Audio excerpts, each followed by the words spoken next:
I was saying. Now we're going to read verses 9 through 17, I believe. So God has, through Zephaniah, has declared that he's going to devour basically the earth by fire. And in verse 9 it says, "Then I will purify the speech of all people, so that everyone can worship the Lord together, my scattered people who live beyond the rivers of Ethiopia will come to present their offerings. On that day you will no longer need to be ashamed, for you will no longer be rebels against me.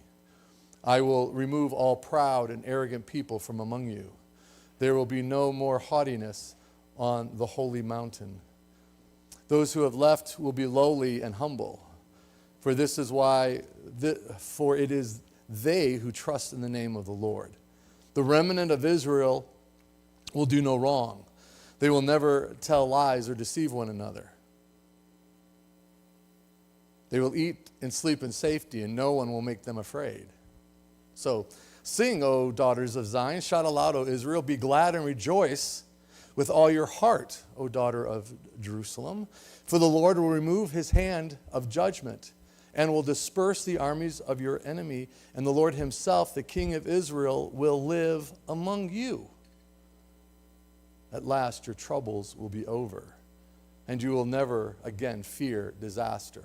On that day, the announcement of Jerusalem will be, cheer up, Zion, don't be afraid. For the Lord your God is living among you. He is a mighty Savior, and he will delight in you with gladness. With his love, he will calm all your fears, and he will rejoice over you with joyful songs.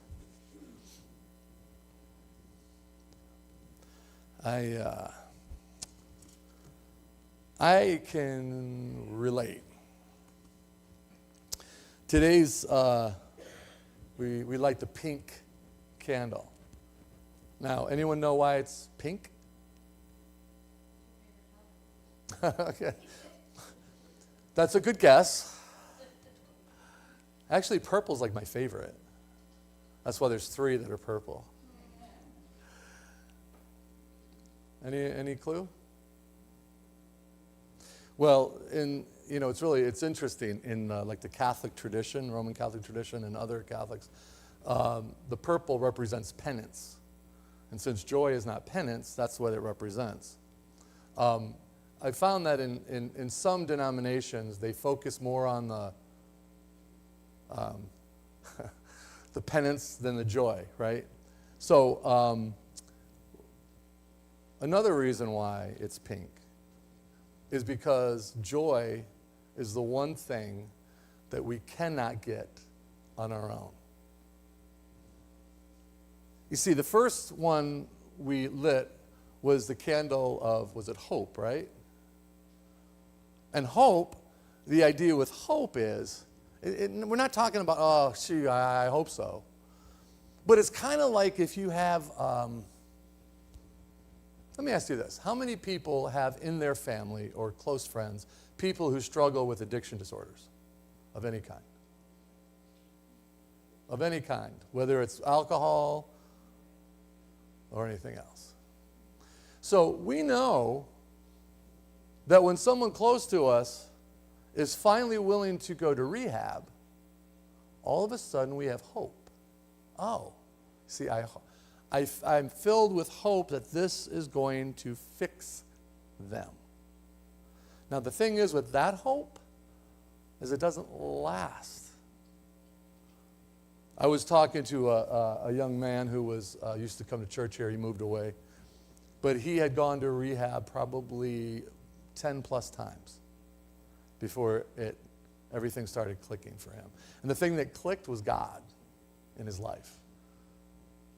So for 10 times at least, he went into rehab to get fixed. And he came out fixed for a little while. And then he went back.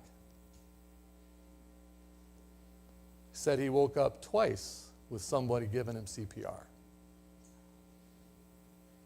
That's intense. So the family members every time he went in there was hopeful. But then their hope was crashed. See, because that kind of hope doesn't always last, because those things are contingent upon the situation. So we can have hope, but it's not through all the darkness. People, last week was peace. Serenity now. You see, we can find a way to find our happy place. Where they're here, if I go into my man cave, or if you have a she shed, you can get away, put on your noise canceling headphones, meditate, read, listen to music, watch football, I don't know, whatever you do, and you can have moments of peace. And it feels so good. Oh, this is my happy place. Yeah, this is good. But it doesn't last, does it? No, because someone walks in, hey, so where's this and such and so, and what's going on over here? And it's like, my peace is gone. Now I'm back to reality.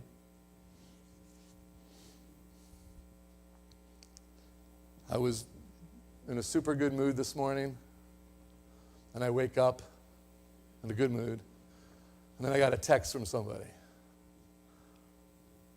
who, when they sent it, I'm assuming they were slightly inebriated, and it was not a nice text. No one who goes here, just FYI. I would never tell you if they came here. But since they don't, let's talk. No, but super good mood, and then bam, and I'm like, you know something? I'm not letting this happen to me. You see, because the thing today is, it's joy. Do you know that over and over and over again in the Bible, when it says, there's a commandment to hope, to have hope. There's a commandment to love. Do you realize you don't even have to like someone to love them? Do you realize that? You see, because the kind of love that the Bible talks about is a love that means you're committed to that person.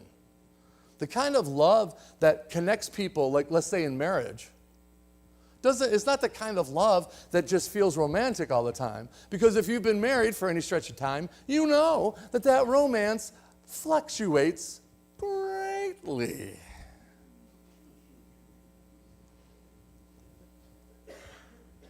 But you made a commitment.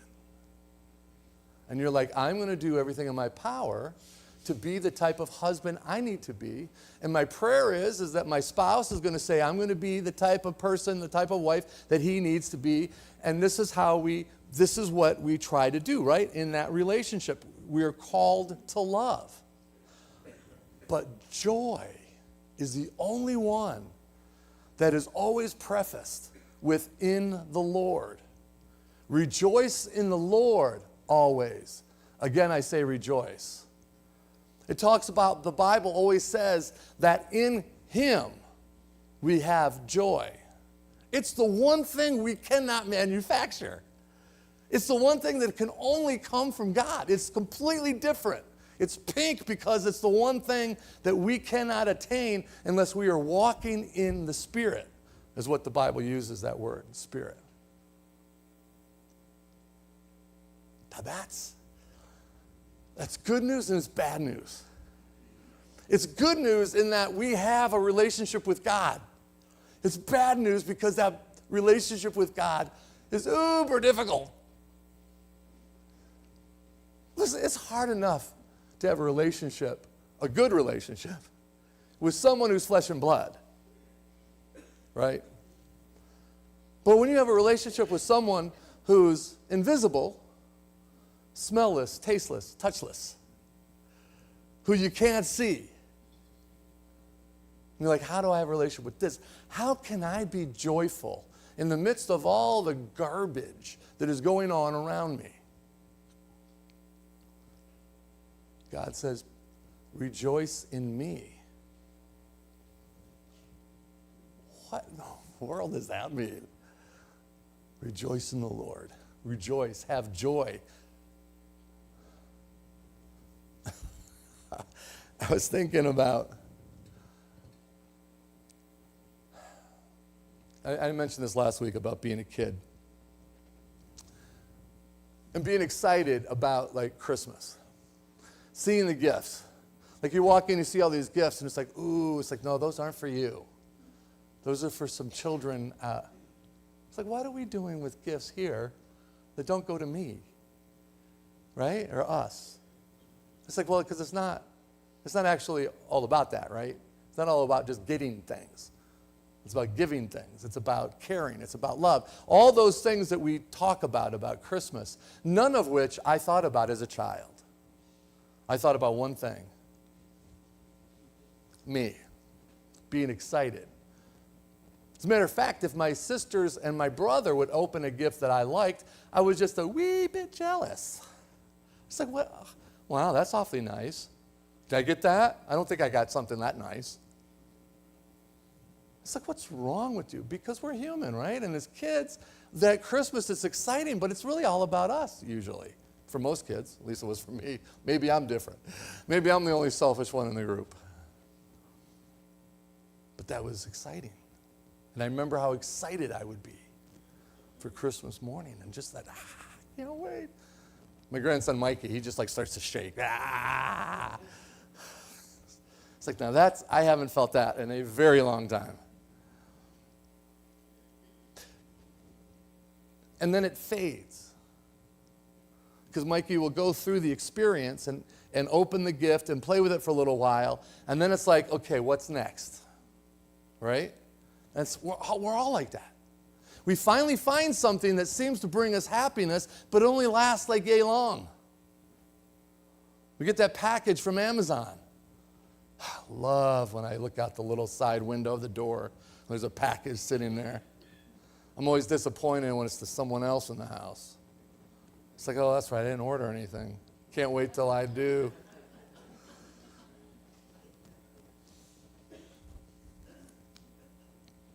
You rip it open. Yeah, there it is. Love it. And it feels good for a little bit. And then, of course, that fades again, so you go back on. Some of us have gone into great debt because of that feel. That's not what God's talking about with joy.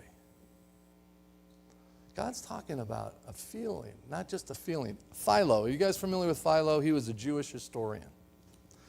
Philosopher. Jewish philosopher, Philo. And he was around he was alive during the time of Christ. And he was saying that joy, that word for joy, is like a supreme good mood. A supreme good mood. I was like, well, I was in a good mood, and I got really grumpy once I read that stupid text. Like, how can someone be such a raging ingrate? How can someone be so dumb? You guys, you know you felt it. You know you've heard people talk, or you've gotten a text, or you've seen a Facebook post, or you've said, and they're doing a generic, you know what I hate is when people, and everyone knows who they're talking about, and they just slam someone and they just trash them without using their name. And so you're in a decent mood, and then you go online, and now you're angry. Because people, and I said this morning, God, I'm not going to let this rob me of my joy. You see, because when it says you have to rejoice in the Lord, it's like, Lord, when I look at that and I focus on that, I'm taking my eyes off of you. I got to turn my eyes back to you because He is the source of our joy, because He has promised us that Zephaniah is seeing in the future a destruction of Israel. He's seeing the destruction of the temple many years in the future. And people are going to be scattered all over. People are going to die. And he's like, why don't you just stay and worship God? Why don't you stay in the Lord, Yahweh? And so many of them rejected it. And they said, no, that's not what we want. And then God said, and it's going to happen. It's the natural consequence, or supernatural. But he said, but don't worry. Because to you who are faithful, you can have joy in the midst of all of that chaos. Because I am with you. I'm going to be with you through all of it. And I am going to be the source of not only the hope and the peace and the love, I'm going to give you joy. Which is so much better than happiness. Because happiness comes from the word happenstance, and it's just how our situation is. So I'm happy one day because things are going my way, and then things that aren't going my way, now I'm grumpy. Got really grumpy this morning. It's like, I don't want to be grumpy. I got to talk about stinking joy today. How am I going to be grumpy and talk about joy? It's like I got to turn back to you, Lord. And I got to remember all the amazing things that you are doing. And you're doing things behind the scenes that I can't see. He's like, I'm not going to give you access to that right now. I need you to trust me. I don't need you to go to some medium or some soothsayer or some other person who's going to be able to tell you those. I just want you to go to me. And I want you to wait for me. Stop getting your supposed joy from everything else. Stop getting your hope and your peace and your love from other things besides me, because I'm the only one that lasts. I'm God. And all the things that you're going to are things that are temporal, that will not last. But my relationship, I am God. I am eternal. We talked about this in Bible study. In Exodus, he said, I have revealed, when he's talking to Moses, he said, listen, I've revealed myself to all the patriarchs and matriarchs of the faith. Before you came, Moses, I introduced myself as El Shaddai, the Almighty. But today, I'm introducing you and Pharaoh to my formal name, Yahweh, which means I am. That is one of the most profound and cool statements ever. Who is this God who dare tell me what to do? And Moses says, I am. Or better, he is. He just is, because he's eternal. See, El Shaddai, or however you pronounce it in Hebrew, talks about the Almighty. And we worship the Almighty. And he's like, not only do you worship the All-Powerful, but you worship the Eternal. There is nothing and no one who is eternal but me. There's nothing, or no one that has all, but I am forever and ever. Past, present, future. There is no past, present, and future with God. It's all here with him in eternity. Don't try to figure it out. It'll just blow a few circuits in your brain. Because everything that we know is temporal. It's, And he says, you can have joy because you're in me. And I need you to put your faith and trust in me. Don't put it in your money. Don't put it in your job. Don't put it in your spouse. Don't put it in your children. Don't put it in your parents. I want you to trust them only as you would trust another fallen human being. But I need you to trust me first and foremost, because I will never, ever leave you. I will never fail you. I will never do anything that would hurt you.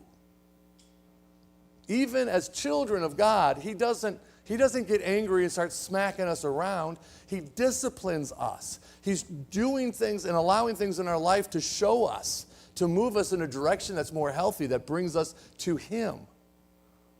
He doesn't get up there and get angry and just, like maybe you're human. I don't know everybody's background, but some of us had some abusive parents. And they get angry, and they would lash out either verbally or physically. And so when we hear about God's love and discipline, it's like, yeah, geez. Yeah, my parents were religious too, and they were abusive.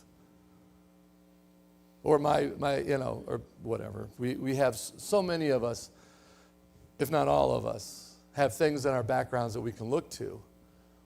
And God's like, I understand and I know. And they were human. They were fallen and frail and human. And I need you to look to me. Stop looking back at them. Stop looking back at the situations that keep you down. You have to keep looking to me and move forward. And I promise you that that peace candle that we lit today, the joy candle, what that represents is true. But it can't come from anyone. True joy in the midst of chaos cannot come simply from inside of us, unless it's God who resides in there. All right, let's pray.